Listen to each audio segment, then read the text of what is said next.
A. Lingkup kerjasama perdagangan internasional skala regional. Kerjasama regional merupakan suatu bentuk kolaborasi antara negara-negara yang berdekatan geografis dengan tujuan meningkatkan kesejahteraan dan keamanan bersama. Dalam konteks ekonomi, kerjasama regional seperti yang dilakukan Indonesia melalui organisasi ASEAN, Association of Southeast Asian Nations, memiliki dampak yang signifikan. ASEAN, sebagai salah satu contoh kerjasama regional, membawa bersama-sama 10 negara anggotanya untuk bekerja sama dalam berbagai aspek, termasuk ekonomi. Ini memberikan peluang bagi Indonesia untuk meningkatkan daya saing ekonominya dengan memfasilitasi arus perdagangan yang lebih lancar, mengurangi hambatan perdagangan, dan memperkuat integrasi antar negara anggota. Demikian, kerjasama regional menciptakan lingkungan yang mendukung pertumbuhan ekonomi dan peningkatan akses pasar bagi produk-produk Indonesia. A. Ruang lingkup perdagangan internasional.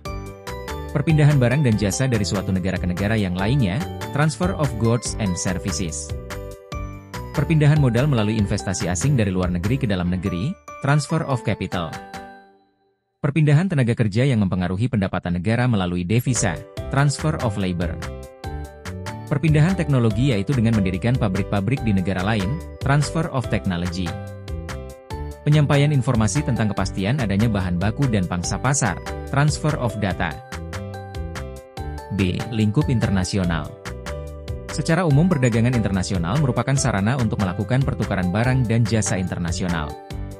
Dalam 50 tahun terakhir, perdagangan internasional telah tumbuh dan berkembang secara drastis dan dalam ukuran yang besar. Hal ini disebabkan oleh adanya kerjasama yang dilakukan oleh berbagai negara untuk menghilangkan proteksi perdagangan dan adanya keinginan untuk mempromosikan perdagangan barang dan jasa secara bebas. C. Perdagangan di era global. Globalisasi berlangsung di segala lapisan kehidupan masyarakat meliputi aspek ideologi, politik ekonomi, budaya, sosial bahkan aspek pertahanan dan keamanan. Teknologi informasi dan komunikasi adalah faktor pendukung utama dalam globalisasi. Dewasa ini perkembangan teknologi begitu cepat sehingga informasi dengan mudah dapat diperoleh dan disebar seluruh penjuru dunia. Oleh karena itu globalisasi tidak dapat dihindari kehadirannya termasuk di negara-negara berkembang Indonesia pada khususnya. A. Faktor-faktor yang mempengaruhi besarnya perdagangan internasional di antar negara. 1. Untuk memenuhi kebutuhan barang dan jasa dalam negeri. 2. Keinginan memperoleh keuntungan dan meningkatkan pendapatan negara. 3. Adanya perbedaan kemampuan penguasaan ilmu pengetahuan dan teknologi dalam mengolah sumber daya ekonomi. 3. Adanya kelebihan produk dalam negeri sehingga perlu pasar baru untuk menjual produk tersebut. 4. Adanya perbedaan keadaan seperti sumber daya alam, iklim, tenaga kerja, budaya, dan jumlah penduduk yang menyebabkan adanya perbedaan hasil produksi dan adanya keterbatasan produksi. 5. Adanya kesamaan selera terhadap suatu barang. 6. Keinginan membuka kerjasama, hubungan politik dan dukungan dari negara lain. 7. Terjadinya era globalisasi sehingga tidak satu negara pun di dunia dapat hidup sendiri.